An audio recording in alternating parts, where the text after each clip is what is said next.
이번 방송을 시작하기 전에 여러분께 하나의 질문을 드리고 싶습니다. 여러분은 지금 혼자가 되는 것이 두렵지 않으신가요? 삶이 점점 고요해지고 함께했던 사람들이 하나둘 떠나갈 때 그 적막함을 어떻게 받아들이고 계신가요? 어느 날 문득 주위를 둘러보니 예전처럼 북적이던 가족 모임도 줄어들고 친구들과의 연락도 뜸해지고 삶을 함께했던 누군가와 멀어져 버린 느낌이 들 때가 있습니다. 우리는 종종 이런 생각을 하게 됩니다. 내가 잘못한 걸까? 왜 다들 예전처럼 내 곁에 머물러 주지 않을까? 앞으로 남은 시간 나는 어떻게 살아야 할까? 이런 생각을 하면 마음 한편이 텅 빈 듯한 기분이 들기도 합니다.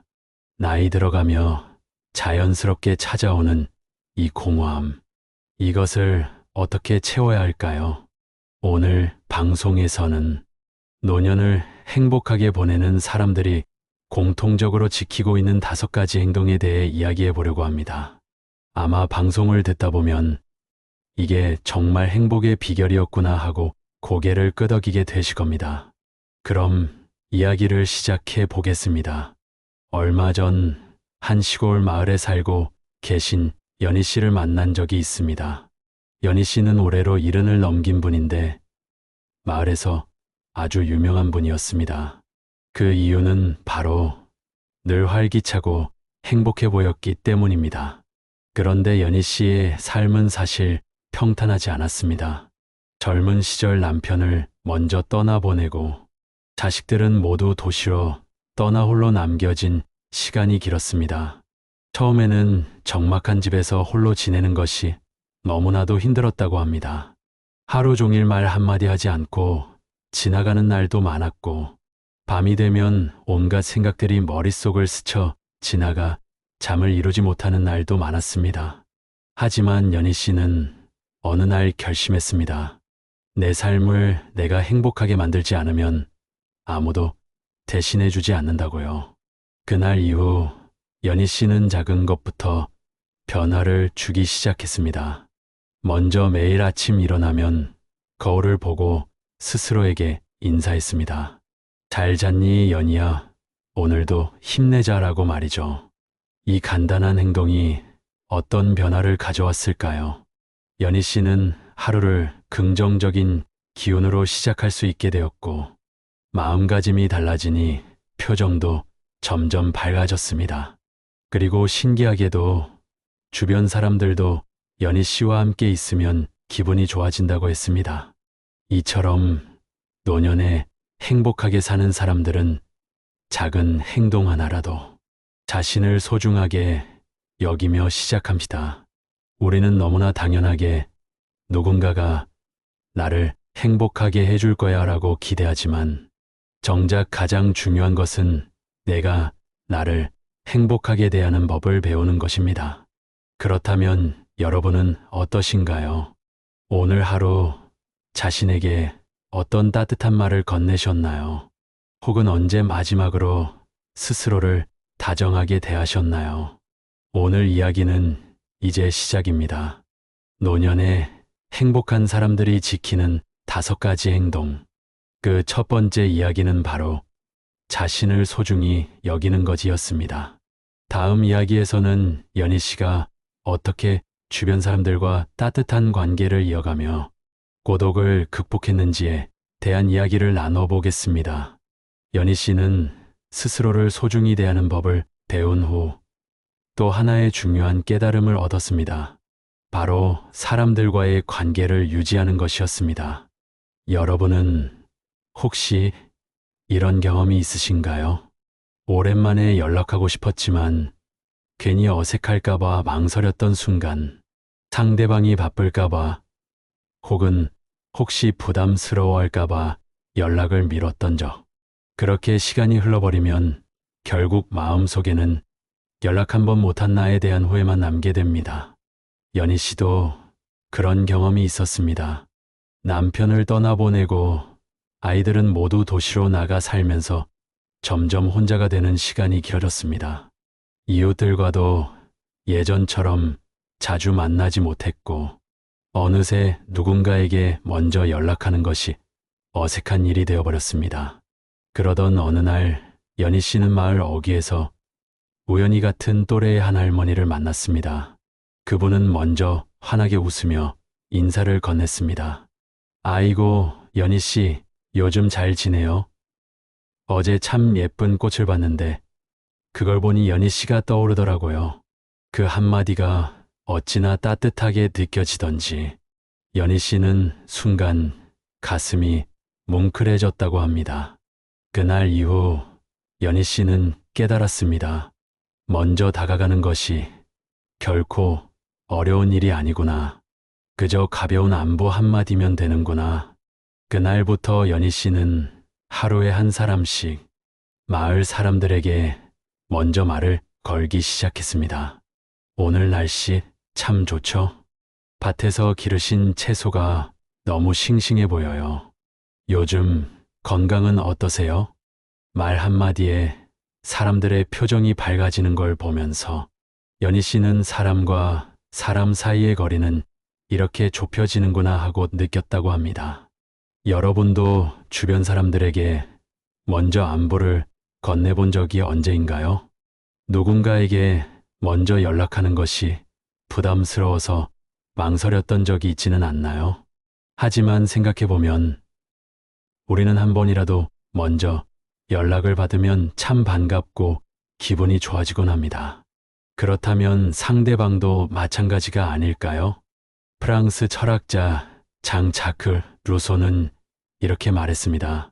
인간의 행복은 타인과 나누는 따뜻한 관계 속에서 피어난다. 노년에 행복하게 사는 사람들은 이 점을 아주 잘 알고 있습니다.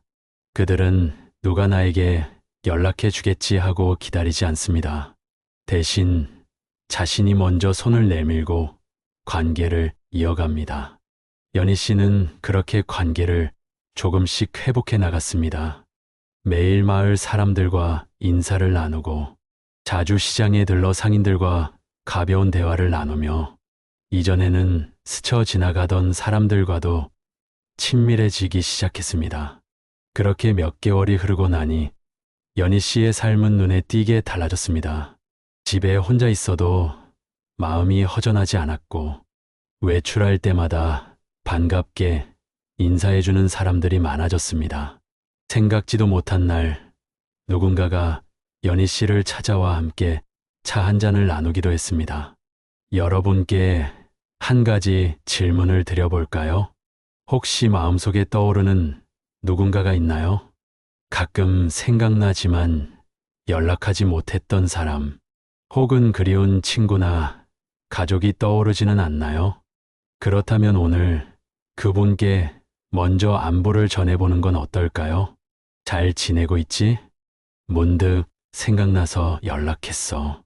이 짧은 한마디가 누군가에게는 하루를 환하게 밝히는 인사가 될지도 모릅니다. 노년에 행복하게 사는 두 번째 비결. 그것은 바로 먼저 다가가고 관계를 유지하는 것입니다. 다음 이야기에서는 연희 씨가 또 다른 행복의 비결을 찾게 된 사연을 들려드리겠습니다. 연희 씨가 먼저 다가가고 관계를 유지하면서 삶의 변화가 찾아왔습니다. 하지만 그 과정에서 또 다른 깨달음을 얻었습니다. 나를 위해 시간을 쓰는 것이 정말 중요하구나. 여러분은 하루 중 온전히 나를 위한 시간이 얼마나 되시나요? 아침부터 저녁까지 가족을 위해, 일터를 위해, 혹은 주변 사람들을 위해 바쁘게 움직이다 보면 어느 순간 내가 진짜 하고 싶은 것, 내가 즐거워하는 일이 무엇인지 잊어버리기 쉽습니다. 연희 씨도 그랬습니다. 늘 가족을 위해, 자식들을 위해 헌신하며 살아왔지만 막상 시간이 지나고 나니 나는 어떤 사람일까라는 생각이 들었다고 합니다. 그런데 어느 날 작은 계기가 찾아왔습니다. 어느 늦은 오후 마을 회관 앞을 지나는데 동네 아주머니들이 다 같이 모여 그림을 그리고 있었습니다. 다들 붓을 들고 색을 칠하며 웃고 떠드는 모습이 참 편안해 보였습니다. 그 모습을 보고 한 아주머니가 연희 씨를 향해 말했습니다. 연희 씨도 한번 해봐요. 정말 재밌어요. 처음에는 망설였습니다. 내가 무슨 그림을 그려? 지금 와서 배워서 뭐 하겠어. 하지만 어쩐지 한번 해보고 싶다는 생각이 들었습니다. 그날 연희 씨는 처음으로 붓을 잡았습니다. 하얀 종이 위에 색을 입히며 오롯이 그 순간에 집중해 보니 오랜만에 머릿속이 텅 비고 마음이 편안해지는 기분이 들었습니다. 그렇게 연희 씨는 매주 한 번씩 그림을 그리러 마을회관에 나갔습니다. 점점 실력이 늘어가는 것도 기뻤지만 무엇보다 이건 온전히 나만을 위한 시간이라는 것이 참 소중하게 느껴졌습니다. 어느 날 아들이 오랜만에 고향에 내려와 연희 씨를 찾아왔습니다. 엄마, 요즘 어떻게 지내? 그러자 연희 씨는 환한 얼굴로 말했습니다. 그림 그리고 있어. 엄청 재밌더라. 그 말을 들은 아들은 깜짝 놀랐습니다. 늘 자신들을 위해 살았던 엄마가 이제는 자신만을 위한 시간을 보내고 있다는 사실이 어쩐지 뭉클하게 느껴졌기 때문이었습니다. 그렇습니다. 노년에 행복하게 사는 사람들은 자신만을 위한 시간을 소중히 여깁니다. 그것이 그림이든 음악이든 요리든 산책이든 상관없습니다. 중요한 것은 이 시간만큼은 나를 위한 것이라고 정해두는 것입니다. 여러분은 언제 마지막으로 자신을 위해 시간을 써보셨나요? 언제 마지막으로 이건 오직 나를 위한 즐거움이야 라고 생각하며 무언가를 해보셨나요? 미국의 심리학자 아브라함 매슬로우는 이렇게 말했습니다. 인간은 자신을 충족시키지 않으면 진정한 행복을 찾을 수 없다.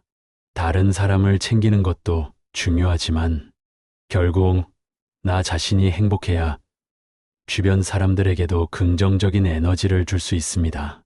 혹시 하고 싶었지만 미뤄둔 일이 있나요? 내가 지금 시작해도 될까? 하고 망설였던 일이 있나요? 그렇다면 지금이 딱 좋은 순간입니다. 노년에 행복하게 사는 세 번째 비결. 그것은 바로 온전히 나를 위한 시간을 가지는 것입니다. 다음 이야기에서는 연희 씨가 또 하나의 중요한 가치를 깨닫게 되는 순간을 들려드리겠습니다. 연희 씨는 자신을 소중히 여기고 사람들과의 관계를 유지하며 자신만을 위한 시간을 보내는 법을 배우면서 조금씩 삶이 달라지는 것을 느꼈습니다. 하지만 그녀가 진정한 행복을 찾기 위해 깨달아야 할 것이 하나 더 남아 있었습니다. 그것은 바로 나누는 삶이 얼마나 큰 기쁨을 주는가였습니다. 여러분은 혹시 이런 경험이 있으신가요? 길을 가다가 우연히 만난 낯선 사람에게 작은 친절을 베풀었을 때, 상대방이 밝게 웃으며 고마워할 때, 그 작은 순간이 하루 종일 마음을 따뜻하게 만들었던 경험. 나이 들수록 점점 더 느끼게 되는 것이 있습니다. 받는 것보다 주는 것이 더 행복하구나. 연희 씨에게도 그런 순간이 찾아왔습니다. 어느 날 마을에서 작은 봉사활동이 열린다는 소식을 들었습니다. 혼자 사는 어르신들의 집을 청소하고 반찬을 만들어 나누는 활동이었는데 처음에는 내가 가서 도움이 될까 하고 고민했습니다. 하지만 막상 참여해보니 그곳에서 만난 사람들의 표정은 그동안 연희 씨가 보았던 어떤 미소보다도 밝고 따뜻했습니다. 고마워요.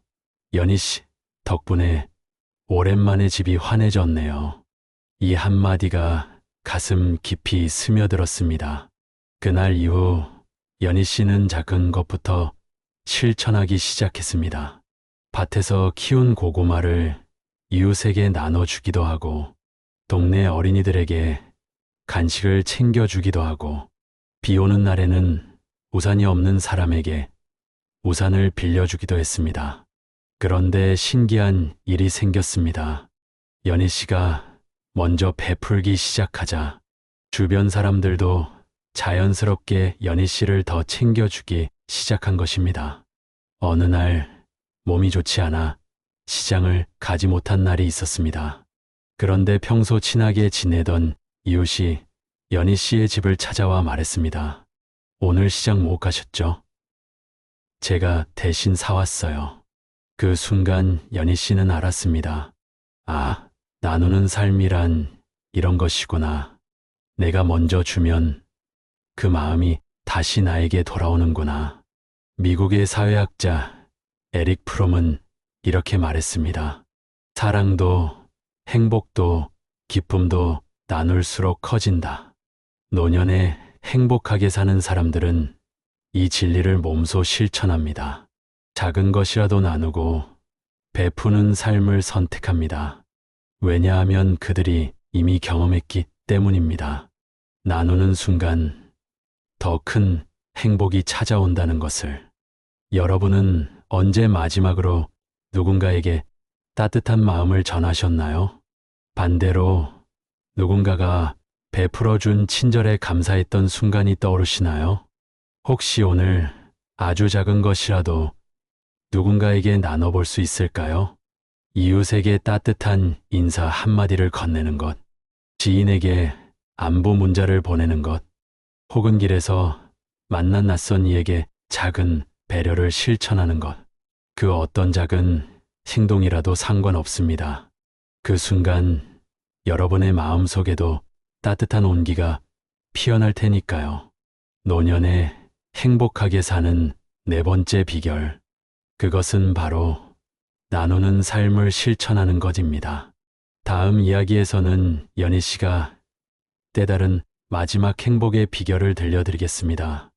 연희 씨는 자신을 소중히 여기고 사람들과의 관계를 유지하며 자신만을 위한 시간을 보내고 나누는 삶을 실천하며 살아갔습니다. 그렇게 그녀의 일상은 점점 더 따뜻하고 충만해졌습니다. 하지만 인생을 살아가다 보면 아무리 행복한 순간이 찾아와도 문득 외롭거나 공허한 감정이 들 때가 있습니다. 혹은 예상치 못한 사건이 찾아와 삶이 흔들릴 때도 있죠. 그럴 때 우리는 어떻게 해야 할까요?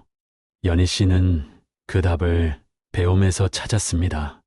여러분은 혹시 이런 경험이 있으신가요?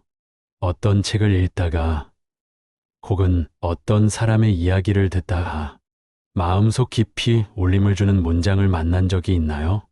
그 한 문장이 마치 내게 말을 걸어오는 것처럼 느껴진 적이 있나요? 연희 씨에게도 그런 순간이 있었습니다. 어느 날 그녀는 우연히 마을 도서관에서 한 권의 책을 집어들었습니다. 책의 제목도 내용도 낯설었지만 그날따라 이상하게 끌리는 책이었습니다. 그녀는 조용히 책을 펼쳐 한 페이지를 읽었습니다. 인생이란 배우는 과정이다. 배움을 멈춘 순간 우리는 멈춰버린다. 그 문장을 읽는 순간 연희 씨는 마치 누군가가 자신에게 직접 말을 건네는 것처럼 느껴졌습니다. 그래, 배움을 멈추지 않는 것이 중요하구나. 그날 이후 연희 씨는 새로운 것에 도전하기로 마음먹었습니다. 평생 한 번도 배워본 적 없던 악기를 배워보기로 한 것입니다. 마을에서 운영하는 작은 음악 교실에 등록하고 처음으로 기타를 손에 쥐었습니다. 처음에는 손가락이 아프고 코드 하나를 잡는 것도 어려웠습니다. 하지만 매일 조금씩 연습하면서 어느 순간 한 곡을 완주할 수 있게 되었습니다. 그 순간 연희 씨는 깨달았습니다. 나이와 상관없이 배우는 과정 자체가 기쁨이구나. 노년에 행복하게 사는 사람들은 배움을 두려워하지 않습니다. 그들은 새로운 것을 배우면서 삶의 새로운 의미를 찾아갑니다. 어떤 사람은 새로운 언어를 배우고, 어떤 사람은 새로운 취미를 시작하고, 어떤 사람은 여행을 다니며 세상을 배우기도 합니다. 중요한 것은 새로운 것을 받아들이는 열린 마음을 가지는 것입니다. 철학자 소크라테스는 이런 말을 남겼습니다. 나는 단 한 가지 사실만을 안다. 그것은 내가 아무것도 모른다는 것이다. 이 말은 배움에 대한 겸손함과 새로운 것을 받아들이는 태도의 중요성을 알려줍니다. 여러분은 혹시 지금 배우고 싶은 것이 있으신가요? 하지만 이 나이에 시작해서 뭐 하겠어라고 생각하며 포기한 적은 없으신가요? 만약 그런 생각을 하고 계셨다면 지금 이 순간이 바로 새로운 도전을 시작할 순간입니다. 배움에는 나이가 없습니다. 지금부터라도 무엇이든 하나 시작해 보세요. 노년에 행복하게 사는 5번째 비결. 그것은 바로 배움을 멈추지 않는 것입니다. 다음 이야기에서는 연희 씨가 이 모든 깨달음을 어떻게 삶 속에서 조화롭게 실천했는지 들려드리겠습니다. 연희 씨는 삶의 여러 가치를 깨달으며 조금씩 더 단단하고 행복한 나날을 보내고 있었습니다. 그녀는 자신을 소중히 여기고 사람들과의 관계를 유지하며 자신만을 위한 시간을 보내고 나누는 삶을 실천하고 배움을 멈추지 않는 법을 배웠습니다. 하지만 그녀가 깨달은 마지막 남은 한 가지가 있었습니다. 그것은 바로 모든 순간을 받아들이고 감사하는 태도였습니다. 우리는 살면서 이제야 행복해질 수 있겠다 싶은 순간에도 예상치 못한 시련을 맞이할 때가 있습니다. 그럴 때마다 우리는 좌절하고 원망하고 때로는 삶이 불공평하다고 느낄 수도 있습니다. 연희 씨도 그런 순간을 맞이했습니다. 어느 날 평소처럼 이웃들과 함께 마을 회관에서 시간을 보내고 있었는데 갑자기 몸이 무겁고 어지러운 느낌이 들었습니다. 처음에는 단순한 피로라고 생각했지만 그날 밤 결국 병원으로 실려 가게 되었습니다. 진단 결과는 고혈압으로 인한 일시적인 증상이었지만 의사는 그녀에게 조심해야 한다고 말했습니다. 이제부터는 몸을 더 신경 쓰셔야 해요. 음식 조절도 하고 운동도 규칙적으로 하셔야 합니다. 그 말을 들은 순간 연희 씨는 알았습니다. 아, 내 몸도 나이 들어가고 있구나. 지금껏 나이는 숫자에 불과하다고 생각하며 살았지만 이번 일로 그녀는 자신의 몸과 건강을 더 깊이 들여다보게 되었습니다. 처음에는 우울한 감정이 찾아왔습니다. 왜 내 몸이 예전 같지 않을까? 나는 아직 하고 싶은 일이 많은데. 하지만 그녀는 곧 생각을 바꿨습니다. 지금 내게 주어진 이 삶을 있는 그대로 받아들이고 더욱 감사하며 살아가야겠구나. 그날 이후 연희 씨는 매일 아침 자신만의 작은 습관을 만들었습니다. 잠에서 깨자마자 창문을 열고 깊게 숨을 들이마시며 이렇게 스스로에게 말하는 것이었습니다. 오늘 하루도 감사하게 살자. 그녀는 아침 햇살이 눈부시게 아름답다는 사실을 깨달았고 매일 마시는 따뜻한 차 한 잔이 얼마나 큰 위로가 되는지도 알게 되었습니다. 사소한 것에도 감사하는 마음을 가지자 삶의 모든 순간이 선물처럼 느껴졌습니다. 사람들은 종종 더 많은 것을 가지면 행복해질 거라고 생각합니다. 하지만 진정한 행복은 지금 내게 주어진 것에 감사하는 순간부터 시작됩니다. 철학자 에픽테토스는 이렇게 말했습니다. 행복은 가진 것이 많은 데서 오는 것이 아니라 지금 있는 것에 만족하는 데서 온다. 여러분은 지금 어떤 것에 감사하며 살아가고 계신가요? 혹시 당연하게 여기고 있던 것들 중에서 사실은 큰 축복이었던 것들이 있지 않나요? 건강하게 숨 쉴 수 있는 것, 소중한 사람들과 함께 할 수 있는 것, 하루 세 끼를 맛있게 먹을 수 있는 것, 이 모든 것들이 사실은 너무나도 소중한 선물입니다. 노년에 행복하게 사는 여섯 번째 비결. 그것은 바로 있는 그대로의 삶을 받아들이고 감사하는 것입니다.